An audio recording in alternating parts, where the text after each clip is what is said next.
तो new topic इसमें start होगा इलेक्ट्रिसिटी में। वो लिंक होगा ओम्स लॉ के साथ।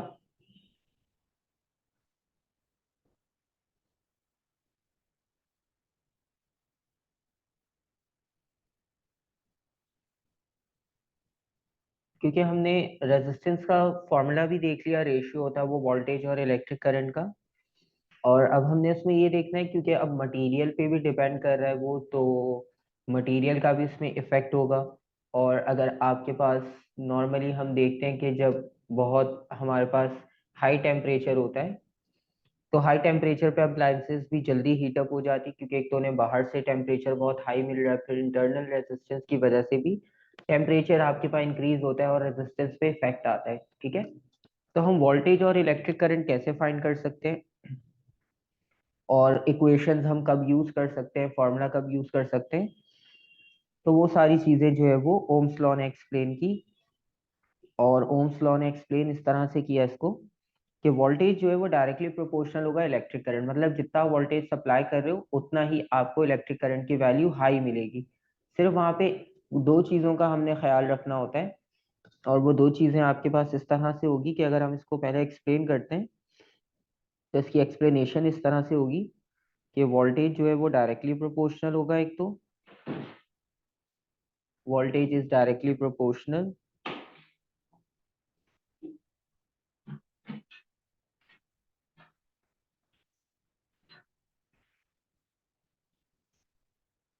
voltage is directly proportional to the electric current।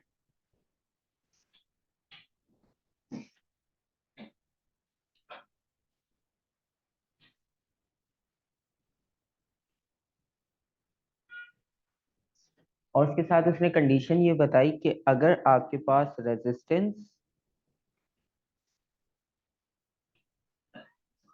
और temperature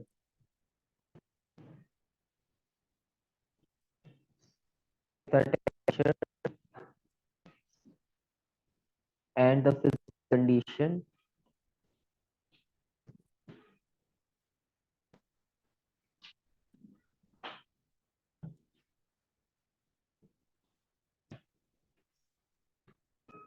and the physical condition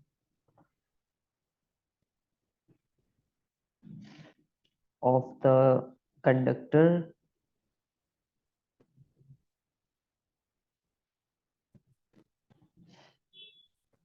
is constant।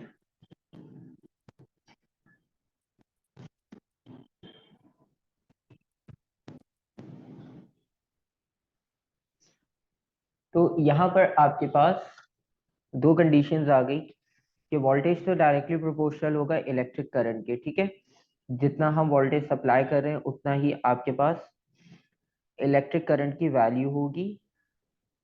लेकिन उसमें फिजिकल स्टेट यानी फिजिकल कंडीशन, मतलब आपके पास जो वायर है आप उसको फोल्ड कर रहे हो, आप उसके लूप्स बना रहे हो, तो ऐसा नहीं करना कि फिजिकल कंडीशन चेंज ना हो, या बीच में से वायर को आपने हाफ कट कर दिया और बाकी जो है वो करंट उसमें से फ्लो कर रहा है, या कोई डैमेज हो जाए वायर में। तो इन सारी चीज़ों का ख्याल रखना होता है कि ये चीज़ें ना हो वहाँ पर। और दूसरा ये कि टेम्परेचर भी इंक्रीज ना हो, टेम्परेचर भी कांस्टेंट होना चाहिए। मतलब अगर एक वायर में से करंट फ्लो हो रहा है और आप उसके नीचे बर्नर रख दो, तो उसका टेम्परेचर इंक्रीज होता रहेगा, और बर्नर की वजह से क्या होगा कि वायर मेल्ट हो जाएगी। और वोल्टेज जो है वो डायरेक्टली प्रोपोर्शनल इलेक्ट्रिक करंट के नहीं होगा, क्योंकि करंट फिर फ्लो ही नहीं होगा जब वायर ब्रेक हो जाएगी या वायर जो है वो मेल्ट होना स्टार्ट हो जाएगी। राइट, ठीक। तो ये उसने आपको कंडीशंस बता दी कि ये सब अप्लाई होंगी तो डायरेक्टली प्रोपोर्शनल होगा। तो इस इक्वेशन को हम कंप्लीट करते हैं फिर v is equals to I R से। और ये जो r है आपके पास, ये कांस्टेंट वाला होना चाहिए, इसकी वैल्यू चेंज नहीं होनी चाहिए। क्योंकि रेजिस्टेंस हमने देख लिया डिपेंड करती है लेंथ पे, एरिया पे, टेम्परेचर पे। क्योंकि टेम्परेचर बढ़ेगा तो रेजिस्टेंस भी बढ़ जाएगी, क्योंकि करंट का फ्लो स्टॉप होना शुरू हो जाएगा, स्लो डाउन होना शुरू हो जाएगा। तो ये आपके पास फाइनल इक्वेशन होती है v is equals to I R. ठीक है,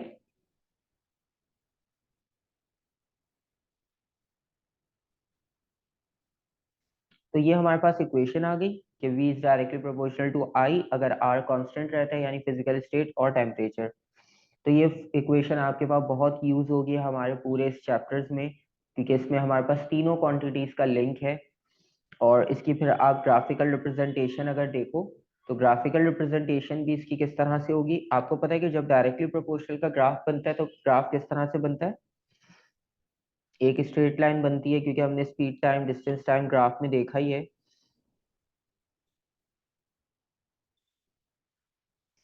तो अगर हम इसकी ग्राफिकल रिप्रेजेंटेशन देखें यहाँ पर,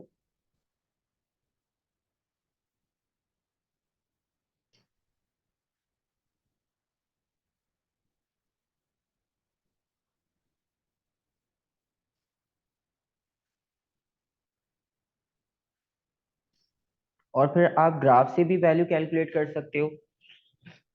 अगर आपके पास वैल्यूज नंबर्स में गिवन ना हो, ग्राफिकल रिप्रेजेंटेशन हो, तो हम उससे भी वैल्यू कैलकुलेट कर सकते हैं। अब लेट्स सपोज हमारे पास यहाँ पे जो ग्राफ होगा, ग्राफ बिल्कुल एक स्ट्रेट लाइन होगी फ्रॉम द सेंटर, ठीक है। अगर हम जीरो से स्टार्ट कर रहे हैं लेट्स सपोज, तो हमारे पास जो ग्राफ होगा वो बिल्कुल एक स्ट्रेट लाइन होगी, ठीक है। और डायरेक्टली प्रोपोर्शनल का यही ग्राफ होता है हमेशा, चाहे क्वांटिटीज कुछ भी हो। ये वैल्यू वोल्टेज की हो गई, ये वैल्यू इलेक्ट्रिक करंट की हो गई, ठीक है। और अब आप इसमें से कहीं से भी रेजिस्टेंस फाइंड आउट कर लो। लेट सपोज अगर हम यहाँ पर वैल्यू लें 4 वोल्ट, और यहाँ पर वैल्यू आपके पास हो 6 एम्पेयर। करंट को हम मेजर करते हैं एम्पेयर्स में, वोल्टेज को मेजर करते हैं वोल्ट्स में, ठीक है। तो आप इनको कंबाइन कर लो यहाँ पर पॉइंट्स को।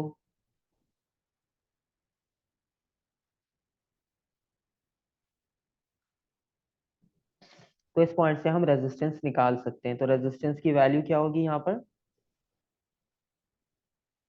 अब हमारे पास जो फॉर्मूला था R is equals to V over I, ठीक है। आप V equals to I R को भी शफल कर सकते हो। V लेफ्ट हैंड साइड पर है, I वहां पर डिवाइड हो जाएगा, तो R equals to V over I. और वोल्टेज आपके पास 4 है, और इलेक्ट्रिक करंट आपके पास 6 है। तो आप रेजिस्टेंस की वैल्यू भी मिल जाएगी इससे कैलकुलेट करके। तो हम ग्राफिकली भी कैलकुलेट कर सकते हैं, और न्यूमेरिकल तो हम कर ही सकते हैं इजीली। तो ये राउंड ऑफ करके 0.7 ओम्स फाइनल वैल्यू होगी, राइट। जी। तो ये इसकी ग्राफिकल रिप्रेजेंटेशन हो गई, और उसमें कंडीशंस हमें पता चल गई कि रेजिस्टेंस कांस्टेंट हो। और रेजिस्टेंस कांस्टेंट कैसे हो सकती है, कि फिजिकल कंडीशन यानी डायमीटर वगैरह उसका चेंज ना हो, उसकी लेंथ चेंज ना हो, और टेम्परेचर भी आपके पास चेंज ना हो। और अगर हम टेम्परेचर का रेफरेंस लिखें यहाँ पर, कि टेम्परेचर से क्या इफेक्ट हो सकता है,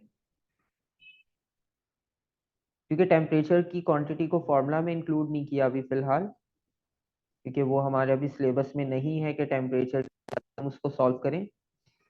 वरना इसका भी फॉर्मूला है, वो आगे फिर कर हम उसको देखेंगे कि किस तरह से टेम्परेचर का इफेक्ट फॉर्मूला के अकॉर्डिंग हो सकता है। जर्नल अगर हम इसका कॉन्सेप्ट देखें, तो रेजिस्टेंस हो सकती है,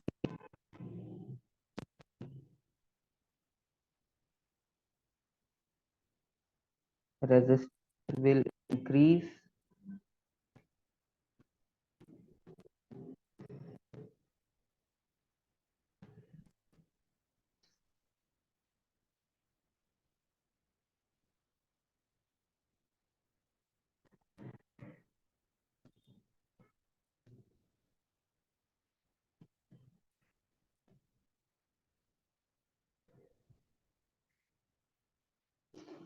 विद इंक्रीज इन टेम्परेचर। तो अगर टेम्परेचर बढ़ रहा है तो रेजिस्टेंस भी बढ़ जाएगी। ये हमारे पास एक बेसिक सा कॉन्सेप्ट है। और अगर कोई लॉजिकली आपसे पूछे कि इसको आप एक्सप्लेन करो कि क्यों बढ़ रही है, कैसे बढ़ रही है, क्या रीजन हो सकता है, तो आपको पता है जब हम टेम्परेचर इंक्रीज करते हैं तो मॉलिक्यूल्स की काइनेटिक एनर्जी इंक्रीज होती है, राइट। काइनेटिक एनर्जी जो है वो मॉलिक्यूल्स की डायरेक्टली प्रोपोर्शनल होती है टेम्परेचर के, ठीक है। ये अभी हम आगे भी चैप्टर्स में देखेंगे, थर्मल्स में जब हम पढ़ेंगे इसको, तो वहां पर ये गैसेस और सॉलिड और इनकी प्रॉपर्टीज में आता है कि जब हम टेम्परेचर इंक्रीज करते हैं तो काइनेटिक एनर्जी का मतलब है मोशन आपके पास इंक्रीज हो जाती है, राइट। क्योंकि मॉलिक्यूल्स को एनर्जी मिलती है जब, तो उनकी वाइब्रेशन बढ़ जाती है, और वाइब्रेशन बढ़ने का मतलब ये कि उनका एम्पलीट्यूड बढ़ेगा, तो वो एक दूसरे से और ज्यादा ओवरलैपिंग करेंगे, राइट। तो टेम्परेचर इंक्रीज होने का मतलब यहाँ पर यही होता है कि आपके पास टेम्परेचर इंक्रीज होगा, तो मोशन ऑफ पार्टिकल्स जो है वो इंक्रीज हो जाएगी।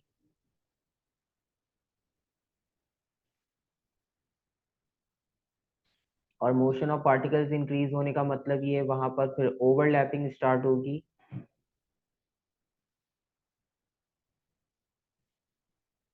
और जब वो ओवरलैप कर रहे होंगे तो इसकी वजह से रेजिस्टेंस ऑटोमेटिकली इंक्रीज हो जाएगी, राइट। तो ये आपके पास टेम्परेचर का इफेक्ट है रेजिस्टेंस पर। और इसके लिए फिर हमारे पास ओम्स लॉ भी आ गया, कि ओम्स लॉ ने आपको ये भी बता दिया कि किस तरह से आपके पास वोल्टेज और करंट डायरेक्टली प्रोपोर्शनल हो सकता है, कंडीशन आपको बता दी। ठीक है, और यहाँ से अब हम इस वैल्यू पे भी अगर रेजिस्टेंस कैलकुलेट करें, और इस ग्राफ में हम कहीं से भी रेजिस्टेंस कैलकुलेट कर लें, आपके पास आंसर सेम आएगा, क्योंकि वोल्टेज और करंट दोनों डायरेक्टली बढ़ रहे हैं, तो इक्वल इक्वल इंटरवल्स बनेंगे, राइट। यस। अच्छा, तो अब ये आपके पास आ गया इसका फैक्टर। और अगर कोई आपसे पूछे कि ओम्स लॉ ग्राफ का जो ग्रेडियंट होता है वो किसको रिप्रेजेंट करता है, तो उसमें क्या आंसर लिखोगे आप? ये जो अभी हमने लिखा है यहाँ पर, वोल्टेज। नहीं, रेजिस्टेंस को करेगा, ठीक है, क्योंकि वोल्टेज तो वाई एक्स एक्सिस पर है और इलेक्ट्रिक करंट वाई एक्सिस पर है, और उन दोनों के रेफरेंस से हम ग्राफ से किसी भी स्लोप पर, किसी भी पॉइंट पर अगर हम वैल्यू कैलकुलेट करते हैं, तो वो रेजिस्टेंस की वैल्यू होगी, राइट। तो अगर आपसे वो पूछे कि ग्रेडियंट आपको किसको रिप्रेजेंट करता है ओम्स लॉ में, तो आप लिख सकते हो ग्रेडियंट को, सॉरी रेजिस्टेंस को। ग्रेडियंट जो होगा वो रेजिस्टेंस को रिप्रेजेंट करेगा, राइट। अच्छा, अब ये चीज हो गई हमारे पास यहाँ पर ओम्स लॉ की। अच्छा, अब आपने देखा होगा आजकल जो है वो नॉर्मली हम डिजिटल मीटर्स यूज करते हैं रीडिंग्स नोट करने के लिए, राइट। पहले क्या होता था, एनालॉग होते थे, उनमें निडल्स होती थी और वैल्यू नोट करनी होती थी। अब जो है वो हमारे पास डिजिटल सारे मीटर्स आ चुके हैं, ठीक है। और अगर आपसे कोई पूछे यहाँ पर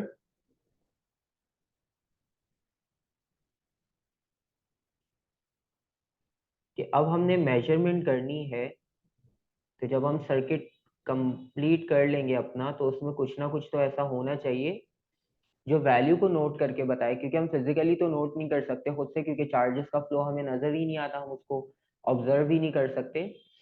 तो उसका क्या रीजन हो सकता है? तो जब आपके पास मेजरमेंट की बात आती है, तो मेजरमेंट में आप अगर पहले करंट की बात करते हो, कि करंट को मेजर करने के लिए आप कौन सा इंस्ट्रूमेंट यूज करते हो, तो उसके इंस्ट्रूमेंट का नाम क्या होगा?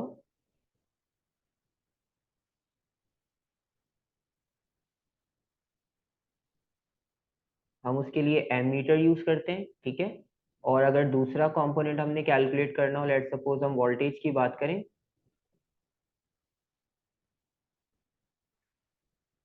तो वोल्टेज हम कैसे मेजर कर सकते हैं?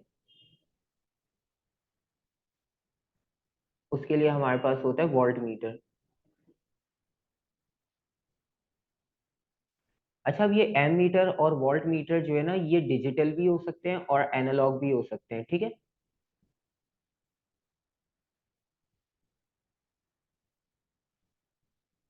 डिजिटल एंड एनालॉग,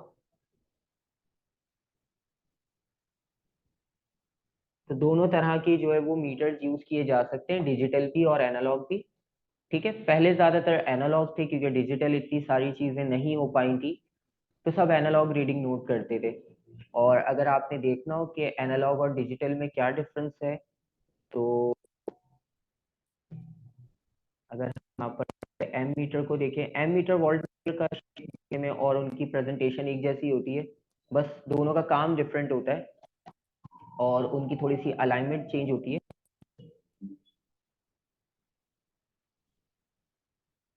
अच्छा, अब यहाँ पर आप देखो, नॉर्मल अगर लैब्स में देखा जाए तो ये वाले एम मीटर्स यूज होते हैं, राइट। स्क्रीन विजिबल है आपके पास? जी। ठीक है, अब आप इसमें देखो एम मीटर में आपके पास वैल्यूज आपको यहाँ पर नजर आ रही होंगी डिफरेंट। और आप इसको अगर नोट करते हो तो यहाँ पर 5 लिखा हुआ है। ठीक है, तो इसका मतलब है इस एम मीटर से आप मैक्सिमम रीडिंग कैलकुलेट कर सकते हो 5 एम्पेयर्स की। ठीक है, और इसमें देखो दो नॉब्स हैं।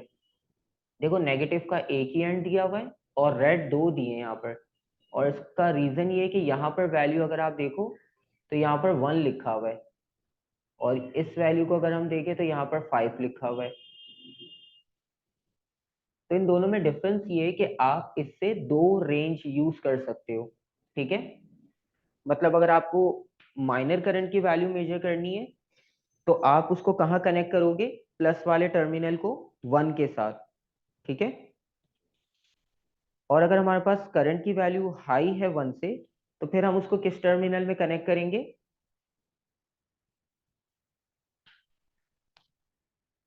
अगर 1 से ग्रेटर होती है करंट की वैल्यू तो हम उसे कौन से टर्मिनल में कनेक्ट करेंगे? 5 वाले में या 1 वाले में? 5 से। 5 से। ठीक है, और देखो दोनों के लिए स्केल एक ही है। अगर हम 1 में कनेक्ट करते हैं तो हमें पता है हमारी रीडिंग डेसिमल्स में स्टार्ट होंगी, क्योंकि 1 तो मैक्सिमम वैल्यू है, उससे ऊपर तो जाएगा नहीं करंट। तो इसलिए फिर हमारे पास जो स्केल है वो हम 0.2, 0.4, 0.6, 0.8 वाला यूज कर रहे होंगे। ठीक है, और अगर हमारे पास 5 से कनेक्ट किया है तो हम ऊपर वाली रीडिंग नोट करेंगे 0, 1, 2, 3, 4, 5। ठीक है, वरना आप इसको इस वाले में अगर देखते हो तो इसमें ज्यादा आपको क्लियर टिक जाएगा यहाँ पर। अब आप इस वाले एम मीटर में देखो कि दोनों वैल्यूज को नीचे और ऊपर अलग अलग लिख दिया, तो इसमें ज्यादा इजी हमें क्लियर समझ आ जाता है। इसमें देखो 0.6 एम्पेयर का एक पॉजिटिव टर्मिनल है और एक 3 एम्पेयर का टर्मिनल है। तो हम चाहें तो अगर 3 एम्पेयर मेजर कर रहे हैं, हमें पता होता है कि हम एक्सपेरिमेंट में कितना वोल्टेज सप्लाई कर रहे हैं, तो उसके अकॉर्डिंगली हम करंट की वैल्यू को चेक कर सकते हैं कि हम डेसिमल्स में जाएंगे या राउंड फिगर में जाएंगे। तो आपके पास इस तरह से जो है वो वैल्यूज को वेरिएबल एम मीटर्स हम यूज कर सकते हैं। डिफरेंट रेंज आप इसको कहते हो कि एम मीटर्स की भी डिफरेंट रेंज होती है, वोल्ट मीटर की भी। और इसमें देखो माइनस की भी वैल्यू है। माइनस की वैल्यू इसलिए कि अगर आपने सर्किट को उल्टा कनेक्ट कर दिया रिवर्स ऑर्डर में, तो ये निडल कहाँ जाएगी, लेफ्ट पर या राइट पर? लेफ्ट पर। लेफ्ट पर जाएगी। ठीक है, तो वो इसलिए दिया जाता है ताकि आपको एक आइडेंटिफिकेशन हो जाए कि आपने कनेक्शन सही बनाया है या रिवर्स ऑर्डर में बना दिया। ठीक है, तो हम वायर्स कनेक्ट करते हैं तो अगर ये लेफ्ट साइड पर जाएगा तो इसका मतलब है हमने इसको रिवर्स ऑर्डर में सर्किट बना दिया, हमने कनेक्शन गलत कर दिए। तो फिर हम कनेक्शन को चेंज करते हैं, फिर ये फॉरवर्ड जाएगा तो वो आपके पास वैल्यू एक्यूरेट हो जाएगी। ठीक है, और जी। उसके अलावा आपके पास डिफरेंट रेंजेस भी यूज की जा सकती हैं यहाँ पर। अब आपने पहला देखा वो 1 और 5 का था, ये 0.6 और 3 एम्पेयर्स का है। कुछ आपके पास मिलीज में भी होते हैं, जिस तरह यहाँ पे एम ए लिखा हुआ है, तो ये मिली एम्पेयर है। डिजिट्स में तो बड़ी वैल्यूज हैं, 100, 200, 300, 400, 500, लेकिन ये आपके पास वैल्यूज मिली एम्पेयर में इस तरह से। ठीक है, तो मिली एम्पेयर का आपको मतलब पता है, मिली की पावर होती है 10⁻⁻3। तो ये जो 400 लिखा हुआ है तो 400 के साथ 10⁻⁻3 भी आएगा, राइट। और इसी तरह से फिर हमारे पास वोल्ट मीटर होता है। वोल्ट मीटर में बस एक ही जगह पर वी आ जाएगा। ठीक है, इस तरह से फंक्शन इसका सेम होगा। ठीक है, और इसमें भी आपके पास वेरिएबल भी आते हैं कि अगर आपके पास डिफरेंट रेंज के वोल्ट अप्लाई हो सकते हैं। तो आप देखो यहाँ पे 2 वेरिएशंस दी हुई हैं, कुछ में आपके पास यहाँ पे 3 भी होती है। तो डिपेंड करता है कि हम कौन सा सर्किट जो है वो किस तरह से यूटिलाइज कर रहे हैं। ठीक है,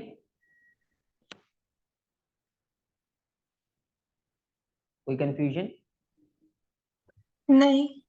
और उसके अलावा एक इम्पॉर्टेंट चीज बस आपने बात ये रखनी है कि जब भी सर्किट में कनेक्ट किया जाएगा इसे,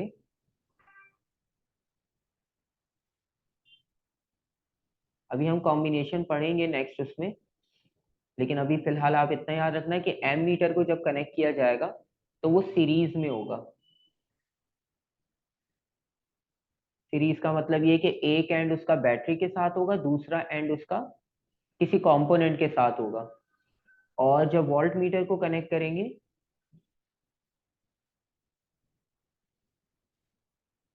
क्योंकि वोल्ट मीटर आपको वोल्टेज बताता है, दो पॉइंट्स का डिफरेंस आएगा, तो उसका कॉम्बिनेशन पैरेलल हो जाएगा, राइट। मतलब एक ही कंपोनेंट के साथ वो कनेक्ट होगा ताकि उससे पास होने वाला वोल्टेज हमें पता चल जाए, राइट। और एम मीटर का काम क्या होता है, करंट मेजर करना, तो उसका तो सीधा सीधा स्ट्रेट स्ट्रेट काम है, तो उसको हम सीरीज में लगा देते हैं। ठीक है, यहाँ तक कोई कंफ्यूजन? नहीं। ठीक है, बाकी फिर नेक्स्ट जब हम स्टार्ट करेंगे वो हम कॉम्बिनेशन स्टार्ट करेंगे।